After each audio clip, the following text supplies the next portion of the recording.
All right, so this video is going to be for topic 10, the last topic of the semester. This is on the subfield of cognitive psychology that's often called JDM, or judgment and decision making.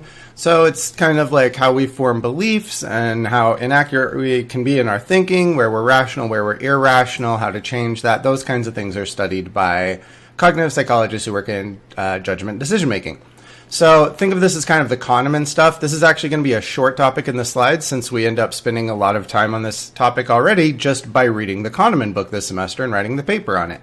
So the topic 10 slides that I'm uploading, the first half of them is going to be the stuff that will be on the exam. Think of it as basically just building on a few of the things you heard in or read about in Kahneman's book.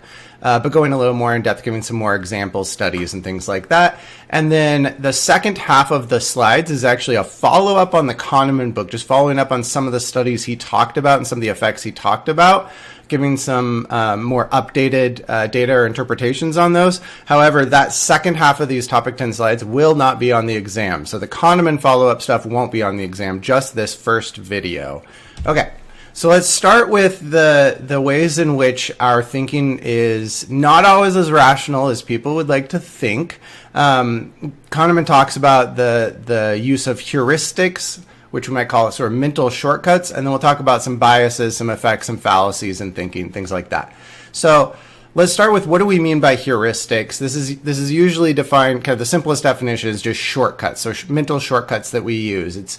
It means we're not necessarily going to come to the best decision, but we're going to do it in such a way that we're not spending too much time or too much effort to come to the decision we do come to. In other words, this is sometimes called like the strategy you might think of as like a satisficing strategy, a good enough strategy. It's not going to get us the right answer, but sometimes that perfectionism of going for the best answer has too high of a cost. So as with everything else in cognition, there are trade-offs. We've talked a lot about the speed accuracy trade-off, where doing things faster, having a quicker reaction time makes your error rate go up and vice versa. Kind of a similar idea here. Often humans can be rational. Kahneman would say when we kick system 2 into gear, then we're more likely to make the right decision or come to the right conclusion or judge things in a way that's more accurate to the real world. But the downside of system 2 is we're kind of lazy thinkers, right? We usually rely on system 1 because it's easier. System 2 is more costly, both in terms of the actual glucose being burned in the brain, but also just like our sort of willpower and our energy gets depleted. So heuristics are, you could think of this as something you might associate more with system 1 thinking. These are not necessarily optimal, but they're often good enough. Certainly we need to use some of these just to get through life somewhat efficiently. So the benefits of heuristic thinking or using heuristics is that it eases that cognitive load, especially for hard tasks. More taking shortcuts or automatizing things can help.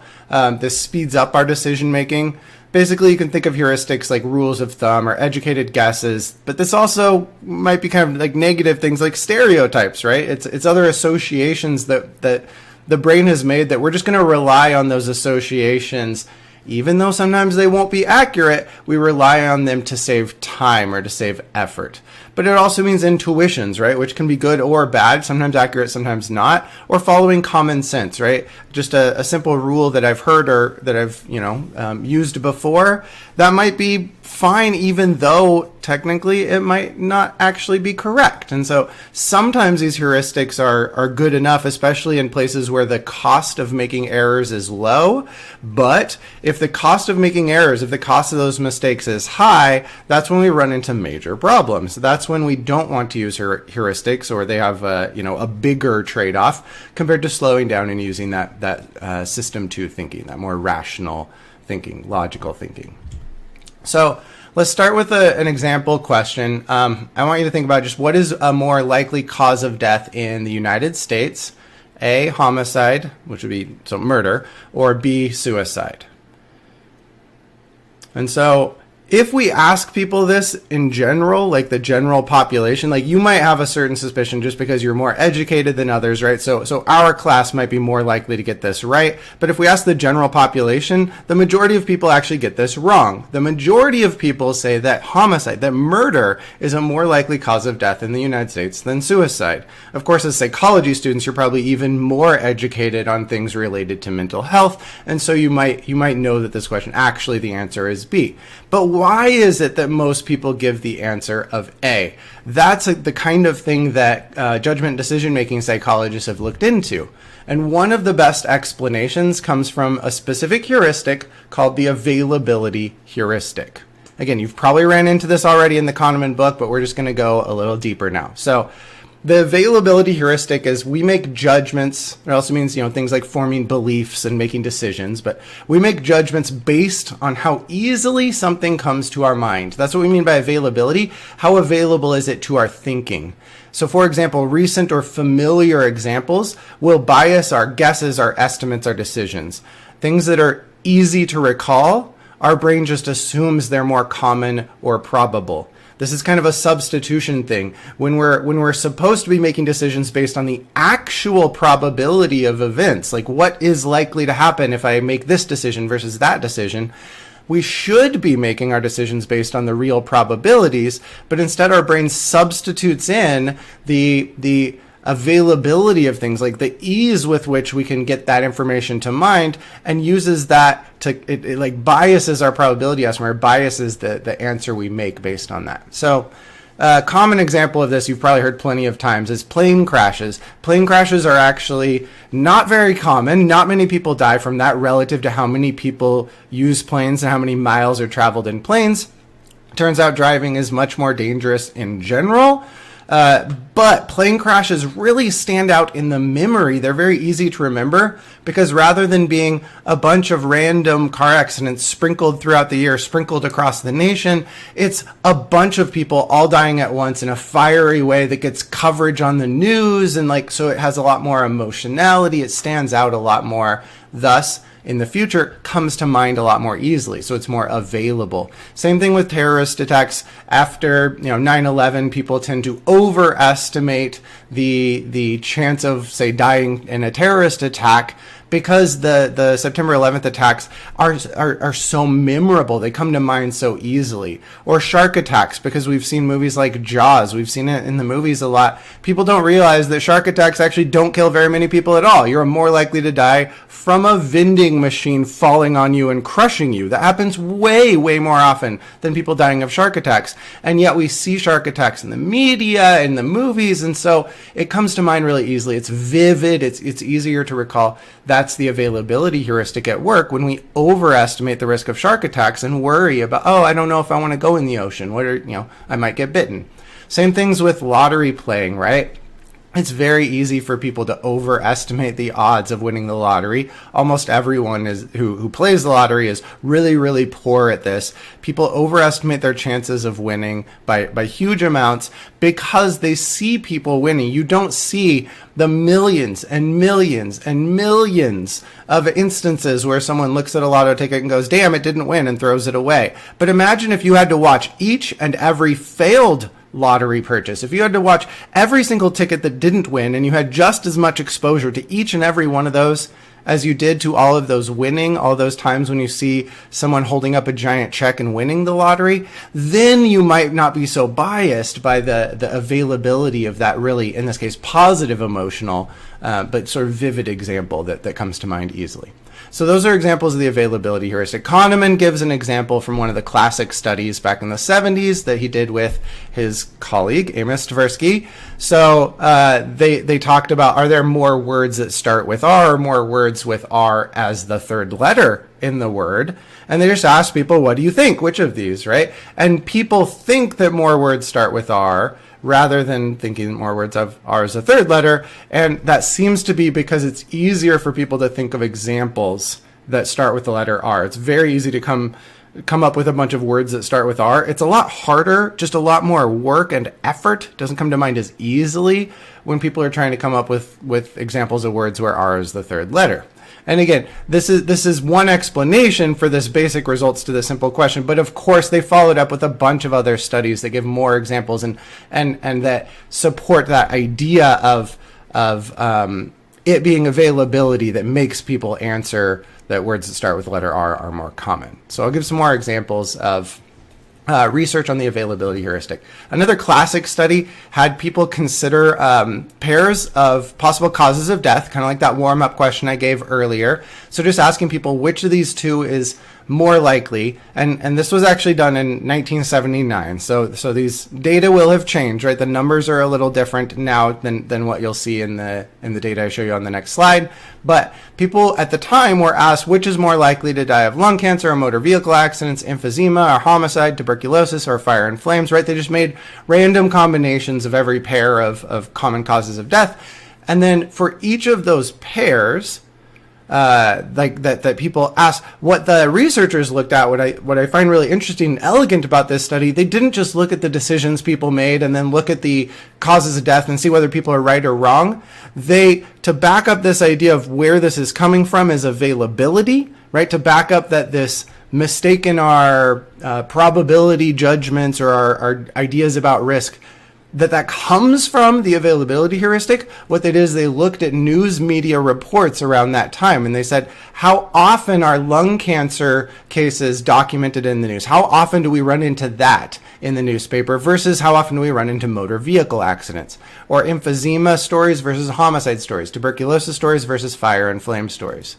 So here's the results from that study. This is some example results from the study. But for example, with the lung cancer versus car wrecks, at the time, here are the actual annual U.S. totals. The real death rate, you can see lung cancer was killing way, way more people than car wrecks. And yet when you ask people which is a more likely cause of death, people lean towards car wrecks. They put car wrecks well above lung cancer. They're more likely to say car wrecks than lung cancer, despite the fact those numbers are very, very, very much in the opposite direction. But why might that happen? Here's where the cool part of that study was. Looking at the number of news reports per year on car wrecks, it was way, way, way, way more than cases of lung cancer in the news. So it comes to mind more easily, and that's why people have such an inflated view of the danger of car wrecks relative to lung cancer. Or similarly for emphysema versus homicides, emphysema is more likely to kill you than homicides, again, back in 1979, and people didn't see that. They thought homicides were more likely. Why? Because we see a buttload of stories about homicides in the news and almost none about emphysema. Similarly, for tuberculosis versus fire and flame, people are in the right direction here in the sense that they do see fire and flame as being more dangerous or killing more people per year than tuberculosis. So they got the answer right, but they way overestimate. Too many people, like too big of a percentage relative to the actual relative risk of the two things. And of course, it goes in that direction probably because a bunch of news reports of fire and flame and none of tuberculosis. So this is an example of a way we can do a study to bring in extra information beyond just the actual numbers and people's decisions or their probability estimates or things like that, and look at why we think that's going on. And this is, I think, this was the start of a lot of literature into the availability heuristic. Nowadays, you might see studies like this about the availability heuristic. So, for example, we know that people who use Facebook a lot assume others are happier and have better lives than themselves. So the more you use Facebook, the more that you assume other people are out there having amazing adventures, amazing lives. They're super happy, right? And they have these memorable things. Obviously, it's because we see the best of people's lives and they're not usually posting their most boring day-to-day stuff. But why do people, why is this? Because that selective posting of the best or most favorable stuff, that's what you see all the time. It makes it more cognitively available. That's the stuff that's the most available and comes to mind most easily. So when you are doing this estimate or comparison of yourself to others, when you're thinking about your life relative to others, your comparison of those others is based on the easy to come to mind stuff, the vivid stuff that you see in the stories on Facebook or Instagram or whatever. And thus you're making a sort of a comparison of their best moments to your everyday average, right? Some other classic results on this, Kahneman talks about this briefly in the book, but this has relevance to things like group work or teams. So it turns out if you're in a group, like doing a group project in school, it's really easy for you to remember what portion of the project you worked on. Right? That comes to mind because you were there the whole time. You did it. You remember how much of a pain in the ass it was to look up the sources and write your contribution, do all the work you did. But it's harder, right? It's not as easy to recall what others worked on because you didn't work on that portion. You weren't there when they put that time in. And so as a result, people tend to overestimate their own contributions to group projects and underestimate other people's contributions to group projects. Kahneman talks about this example with housework. He talks about some follow-up results that looked at I think it was spouses. And so when one spouse is asked, what percentage of the housework, of the chores do you do? And then the other spouse is asked, what percentage of the chores do you do? And you add those two up, it comes out to over 100%, which of course can't be accurate, but it shows that both people, or at least one of them, but people are overestimating their own contributions. And follow-up studies have shown, in general, all of us kind of do this. Now, when it comes to a more kind of theoretical research into the availability heuristic, getting a little deeper into this, we won't go too deep into the specifics. You can look it up, or I can link you to articles, but the theoretical explanation behind what goes into this availability heuristic, you can think of it like this model here that I've got on the screen. So we may have some evidence, some information about the true frequency of things, whatever information we've been exposed to in the past, but you could think of it as our estimate. When we come to our estimate of how common we think things are, or the risks when we go to make decisions, they're getting biased or contaminated by things that affect, in this case, you could think of these like memory effects or associations, right? Associations the brain has made. So one of those is there's a lot of evidence that recency is one of the mechanisms here. Recency meaning things that have happened, not too long ago in your life. So if something happened this year, or if something happened to you this last week, those things will stand out more than older events in terms of how much they bias your thinking about or judging the probability, the risk, the decisions you make. The other big one that's been studied a lot and that we've confirmed has a major effect here is familiarity in general. So not just recency, but you could think of that as more overall, just how familiar that thing is. So you could say how much you've been exposed to it. That, of course, we know from all the memory stuff we talked about earlier in the semester, that would create associations in your brain, right? And so it's going to be a number of things, but one of those things those associations do, it means those neurons are easier to activate or co-activate again in the future, right? Cells that fire together wire together. That sort of Hebbian association.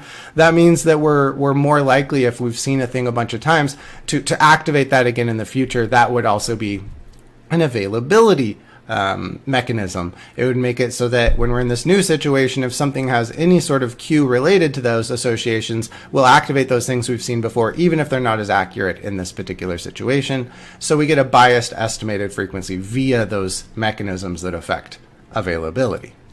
Now, there are implications in terms of practice for something like the availability heuristic. So for something like psychotherapy, for example, there have been studies that look into this. One of the older ones back in the 90s, they showed that when people were encouraged to recall pleasant events from their past, they later judged pleasant events to be more likely in their future. You could think of that. This is an element of depression, right? People will often have like less hope about the future. They'll think that like pleasant things are less likely to happen in the future. But in terms of like ways you can use the availability heuristic to understand and maybe help that, what they found is, if you have people think about pleasant events from their past, it becomes more available. And so when they're asked to judge their future, when they're thinking about how much hope they have for the future, they're going to have more hope because it's going to be easier for them to think about, or they're going to judge the probability higher of them having good experiences in the future. On the other hand, if you have them dwell on unpleasant past events, ask them to recall bad things from the past, then they actually are later going to think unpleasant events are more likely in the future.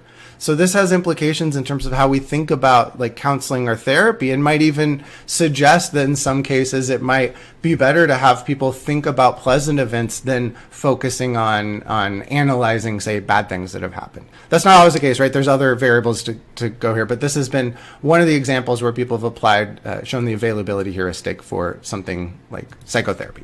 Okay. Let's move on to another heuristic then. Another really common, well-studied heuristic is the representativeness heuristic. Once again, shows up briefly in the Kahneman book. I just wanted to make sure we get it clear. You will be, like I said, tested for this first set of slides. So these are really common judgment and decision-making topics. So what's the representativeness heuristic? This is the fact that we make judgments, we often make judgments, based on how well something fits a prototype or a stereotype, what kind of we think of or our brain automatically associates as being a quote-unquote typical event or typical object of that type. So a good example of this, like probabilistically speaking, we can ask people, which is more likely when you flip a coin 10 times? So we could have people compare a variety of different situations, but one might be something like heads, heads, tails, tails, heads, tails, heads, tails, tails, heads, versus heads, heads, heads, heads, heads, heads, heads, heads, heads, tails. Which of those is more likely or which of those is less likely? And when you ask people, almost everyone says that the top one is more likely and the bottom one is less likely.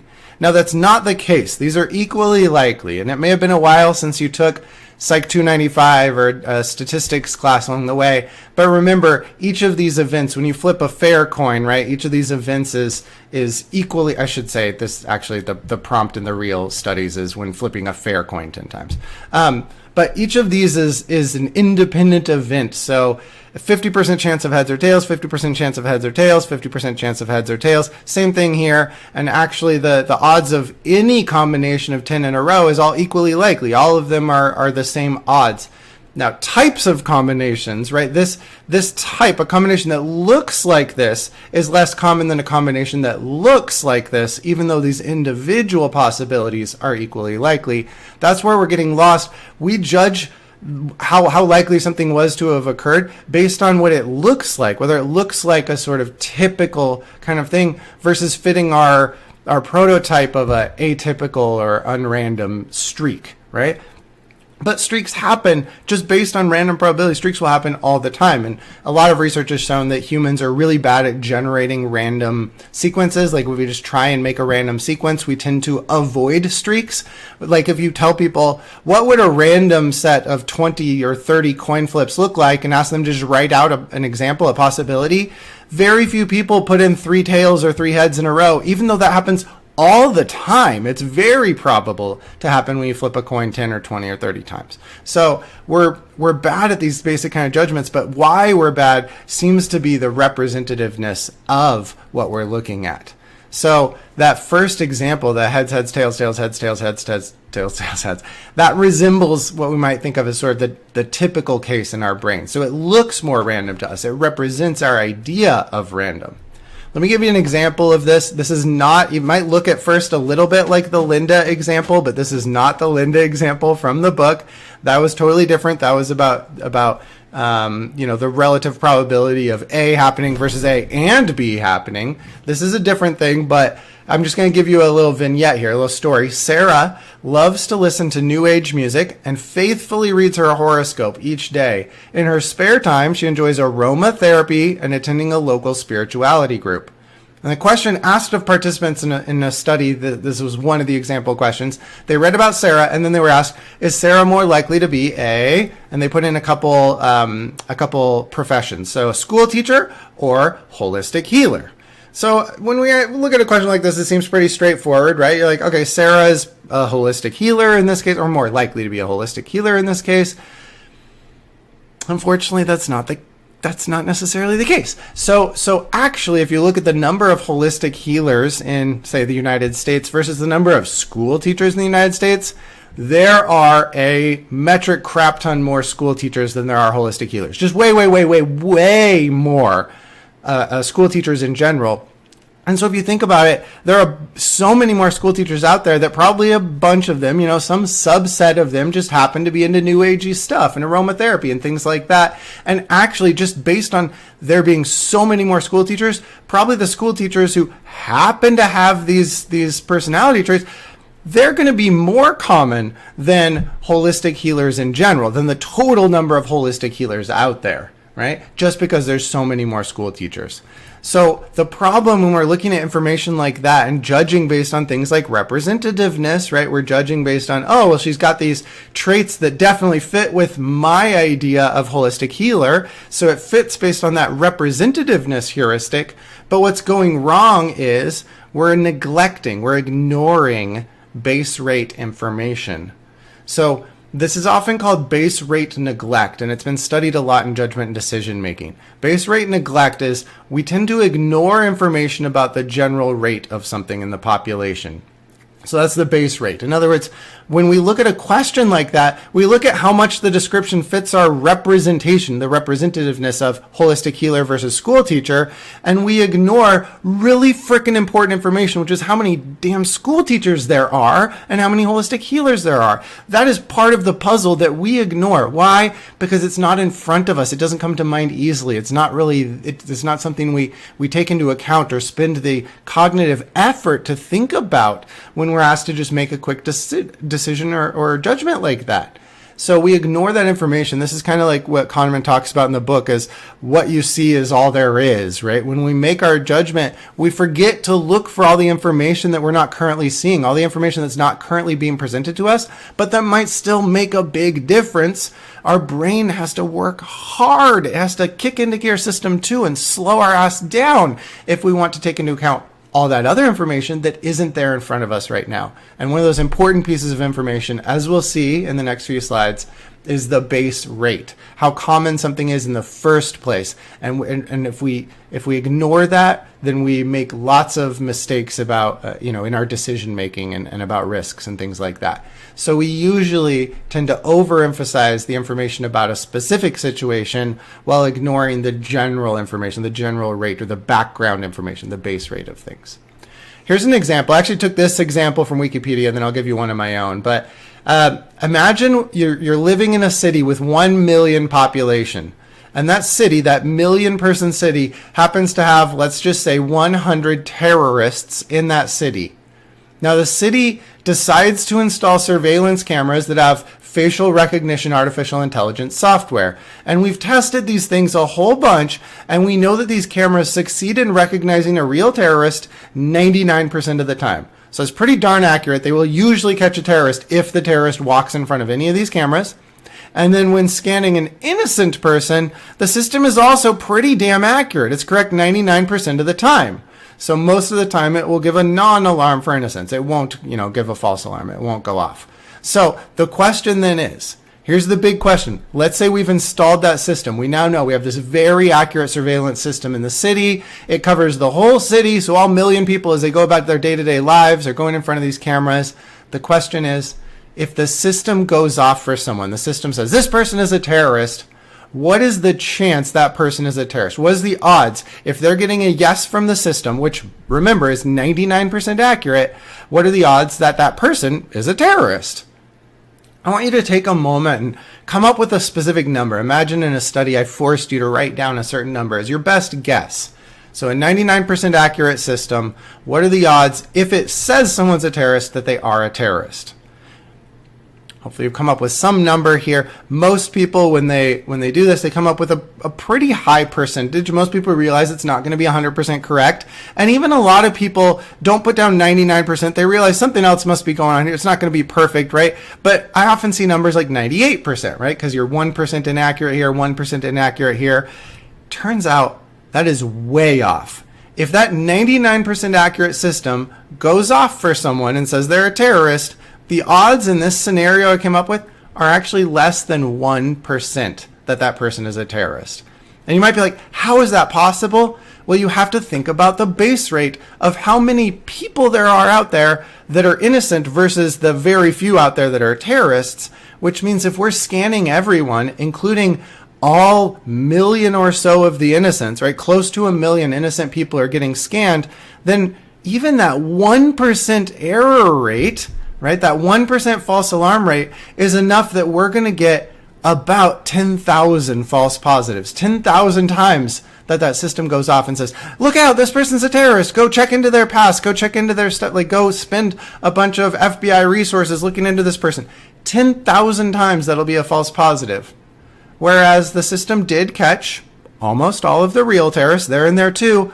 But remember, when the system goes off, it's simply going off for 10,098 people, and we don't know which of those people in that big haystack is the 99 needles we're looking for in the haystack. In other words, what we've got is 10,098 times that the system says, look out, they're a terrorist.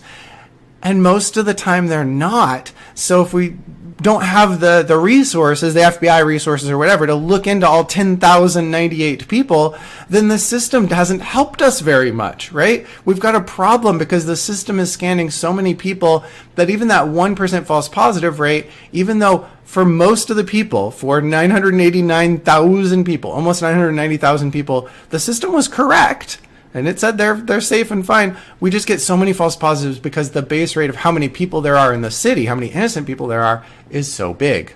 So that's a sort of hypothetical example. Let's come up with one that's a little closer to real life, even though it's silly sounding.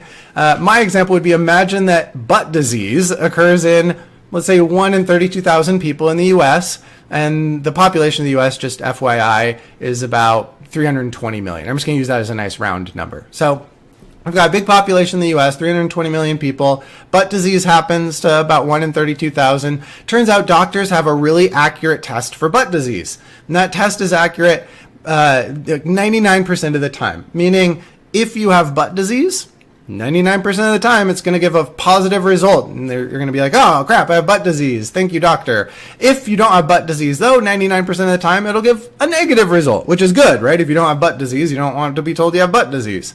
So imagine we decide then, let's do this screener. Imagine butt disease is really, really dangerous. If you get it, it's really, really bad, and we need to take action on it. So it's something, like really bad, like cancer, let's say.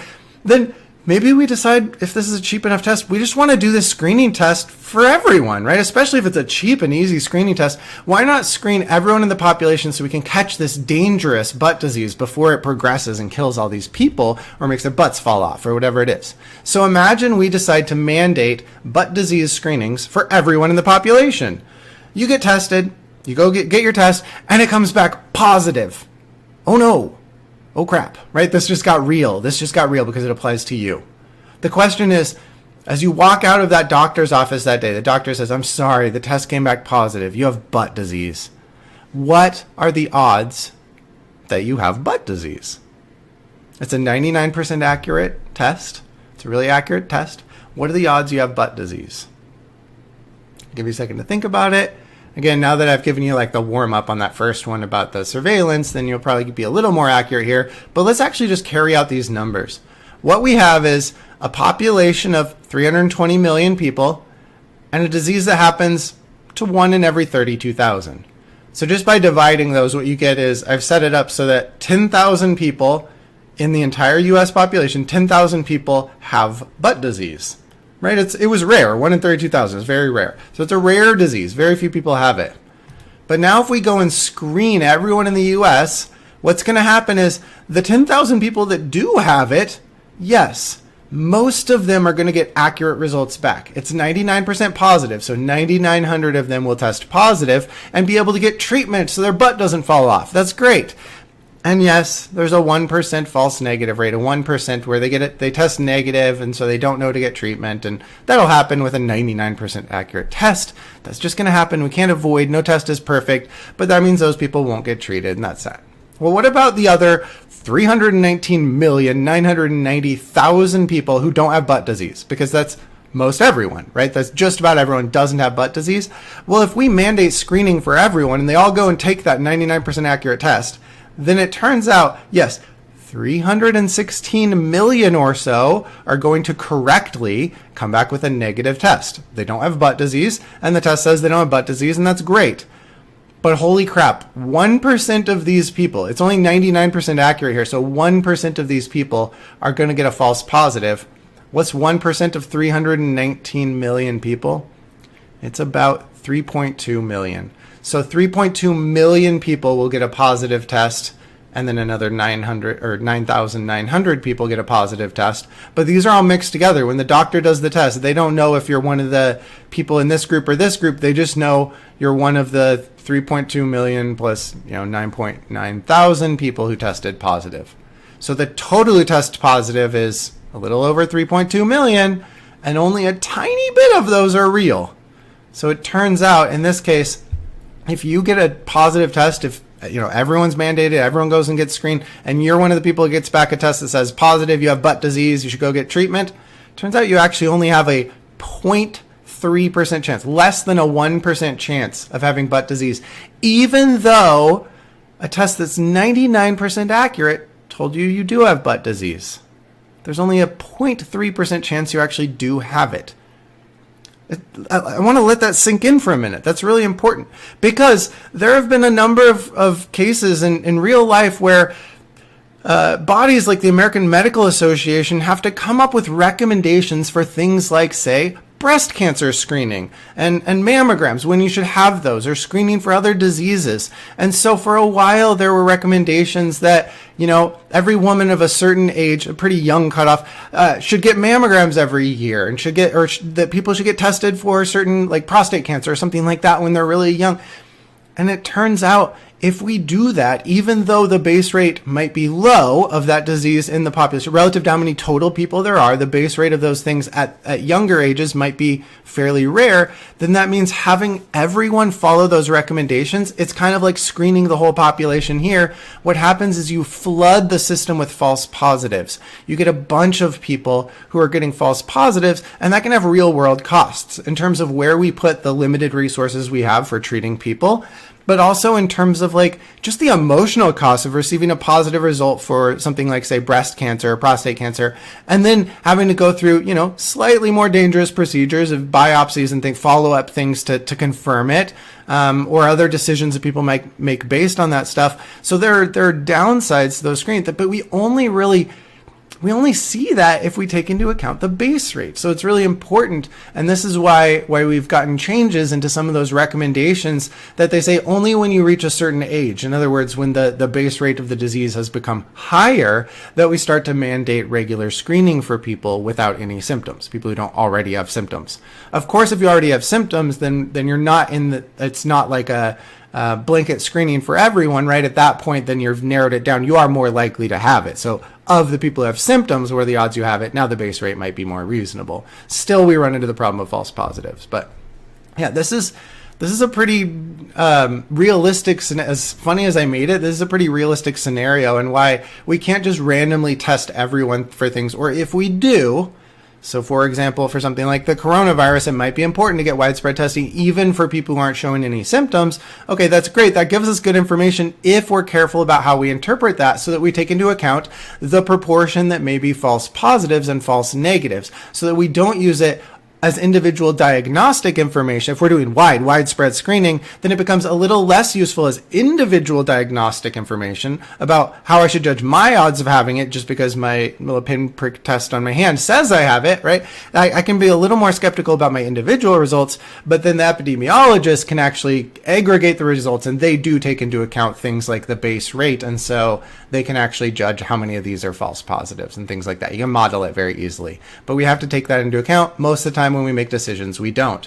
Let me give you another example. Sometimes cops will go out and set up a sort of random checkpoint looking for drunk drivers. So it's New Year's Eve, and the cops decide, I'm going to just stop drivers at random and make them do a breathalyzer test. Imagine this is one possible solution maybe that a mayor has come up with, and they haven't looked into the laws and civil liberties and stuff of whether they can do it, but the mayor says, okay, this is my idea. I'm just going to have police go out on these holidays, like ones that have a lot of drinking, like New Year's Eve or St. Patrick's Day.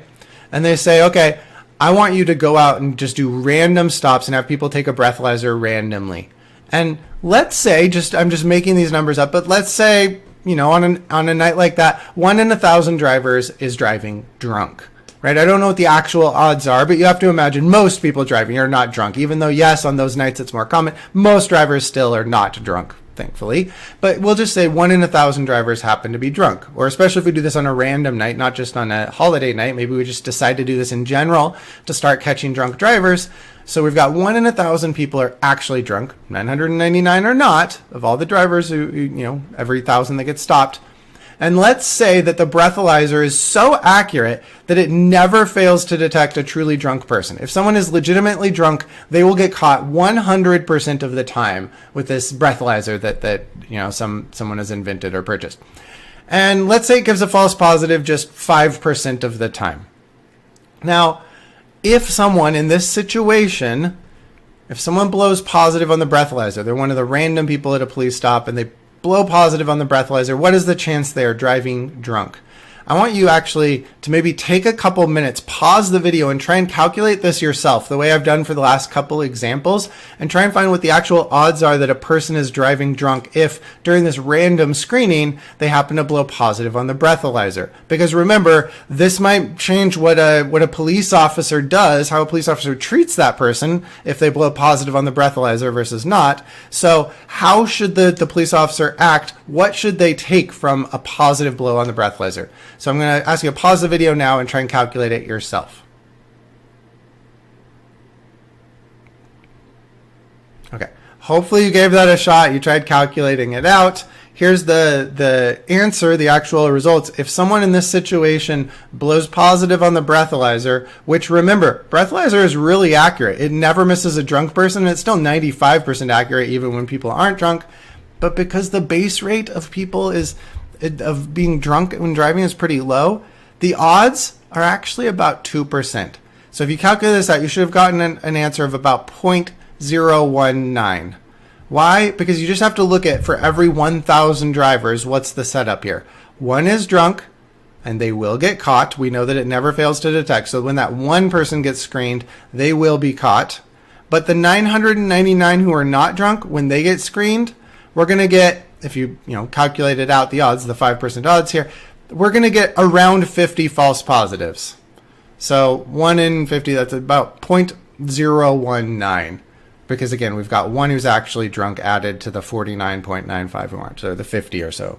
So basically it's 1 out of 51. Of the 51 people that get a positive result, most of them are false positives. 50 of them are false positives, 1 is a true positive. So of the 51 positive results that the cops get that night, only 1 of them was actually drunk. This has been a poor way to detect drunk driving, a really poor way if drunk driving has a low base rate. Then random stops are not going to be effective. In fact, what we're going to do is clog up the police system, clog up the jail system, the arrest system with a bunch of people who are totally innocent and like get screwed over by this just to catch that one person.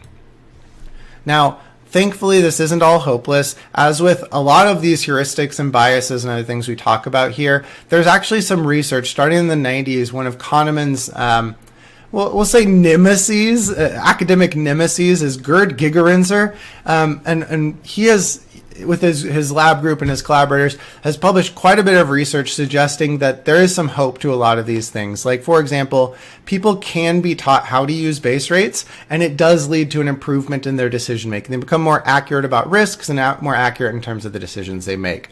So it's not all hopeless. We can actually intervene in some of this stuff. Education does help. Now let's talk about a couple more examples from the judgment and decision-making literature that I think really stand out and show how our decisions are not always as rational as we think. Common one you might have heard of before is the framing effect. Once again, Kahneman briefly talks about this in the book. So this is just the idea that our decisions often depend on how choices are presented or how they're worded. Sometimes we talk about it as a framing, like the framing of it. So a safety framing or a risk framing versus a freedom framing or a Instead of a risk frame, it might be like a risk averse frame or something like that. But to give you an example of that, like someone could label for this frozen yogurt here, someone could label it as 80% fat free versus containing 20% fat. Those mean the same thing, but of course, when people see those labels, they might actually buy the yogurt at different rates based on that. Seeing something with a lot of fat free might sound good compared to something that has, 20% fat. That is a fifth of the carton is just fat. That seems like a lot. It's the same thing, but the way it's presented changes people's behavior. That's an example where humans are definitely not rational, but we can see why it might happen. So another example of this, a study has shown people prefer 75% lean beef to 25% fat beef, even though that means the exact same thing. If it's 25% fat beef, it's 75% lean. That's exactly how that's defined. More importantly, more real world scenario that can have like life and death consequences.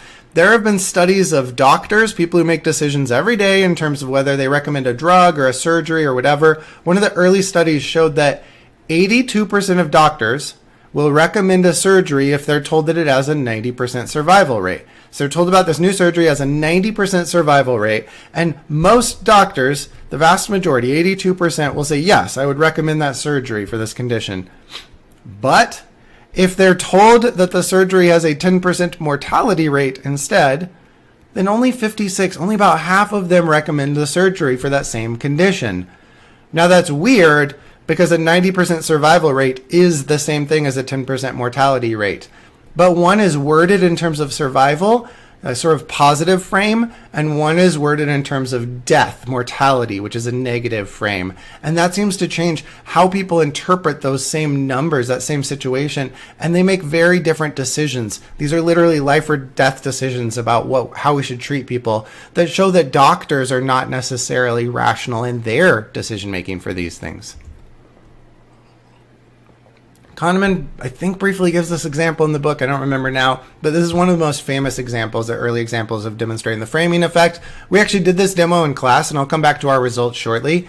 But Kahneman talks about this study where people were given two possible framings for a situation. I think it's like there's a deadly disease, and there's a couple possible options for how we might treat people. So 600 people have this rare disease, and we have a way to try and save them. Or other ways this question has been set up is 600 people are on a ship that might sink or starting to sink or something like that, and we have two possible courses of action.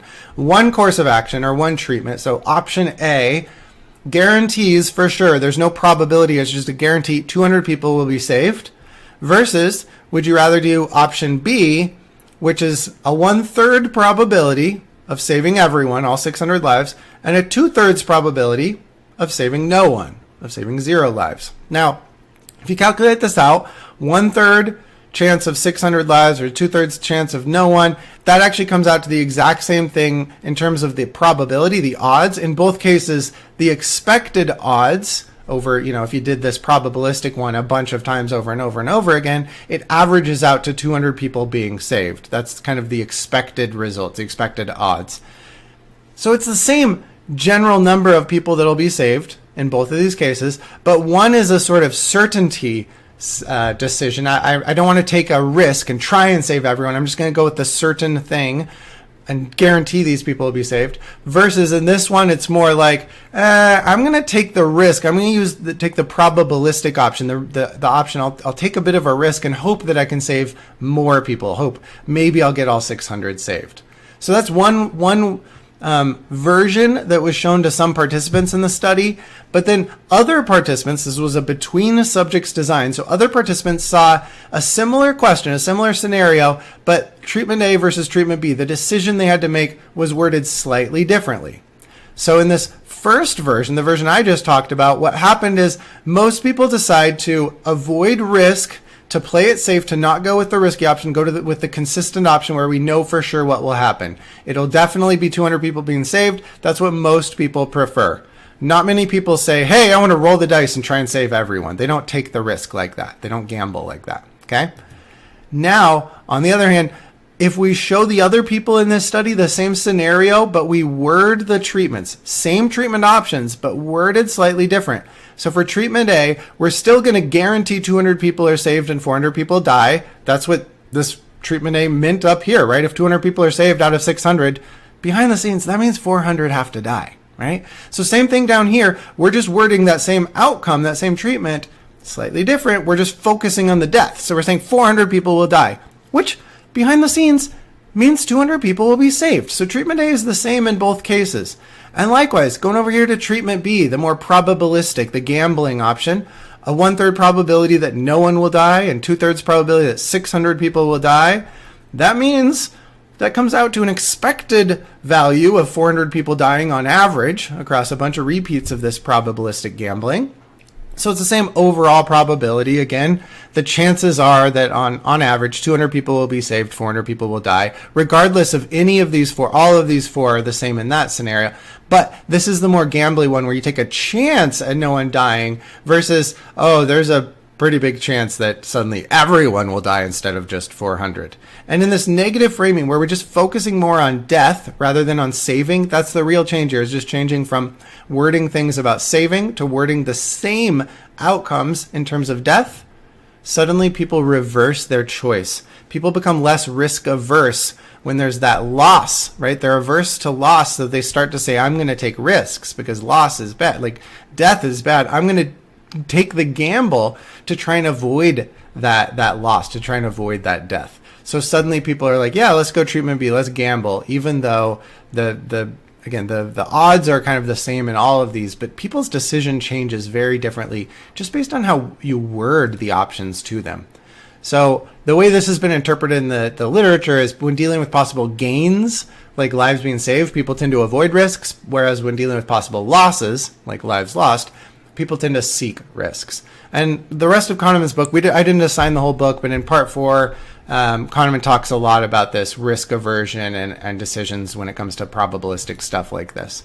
But how does the framing affect, like how does the framing affect, come into play in terms of more real life stuff, right? If you're not choosing things like what treatment to do for a certain disease, positive and negative frames actually show up all the time in your day-to-day life, just when it comes to things like making purchases with a credit card.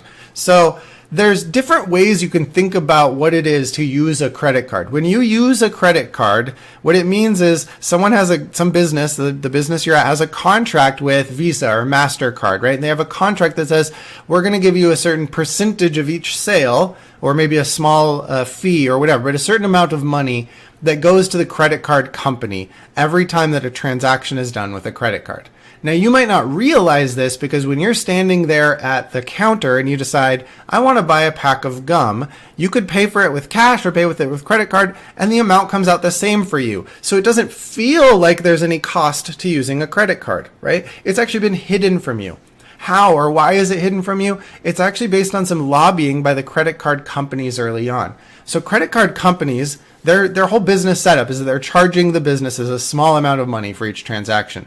But early on, when credit cards were first showing up on the scene, businesses had two different ways of doing this. And some businesses would choose to just add the fee on. So they'd say, well, people who are paying with cash to buy a pack of gum, they've been paying $1 all these years. And so if someone wants to use a credit card and the credit card company is going to charge me 10 cents to do that, then what I should say is cash customers buy that gum for $1, credit card customers have to pay $1.10, right? That would make it so the business isn't eating up the cost of that credit card transaction fee. It's passed on to the customer, which is fairly reasonable, right? But then what happens is now you've got consumers looking at two different prices and saying, oh, well, why would I use a credit card if it costs me more? Suddenly they realize that they're paying that extra money. And that was, of course, bad for the credit card companies. So they lobbied businesses. They said, hey, as part of the contract, if you're going to do Visa or MasterCard, if you're going to accept credit cards, then rather than the negative frame of thinking of this like a surcharge, an extra charge that customers have to pay for using a credit card, instead they force the businesses into instead framing it in a more positive frame as like, you can offer a discount for using cash, but you can't offer, or you can't make it like a fee or a surcharge for using a credit card. And so you end up paying, what often happens then is you end up paying for the stuff behind the scenes without realizing it. Okay, here's a more, again, bigger picture, sort of life and death kind of, or, real world consequences, a little more than paying an extra fee. Example of the framing effect. So this is from a real study. This is for people serving as sort of on a mock jury for a child custody case. So here's one of the scenarios that people were given. Imagine you're serving on the jury of an only child custody case following a messy divorce. The facts of the case are complicated by ambiguous economic, social, and emotional considerations, and you choose to base your decision entirely on the following observations. Or another way of putting this is, here's the information that you have about the two parents. This is all that I know.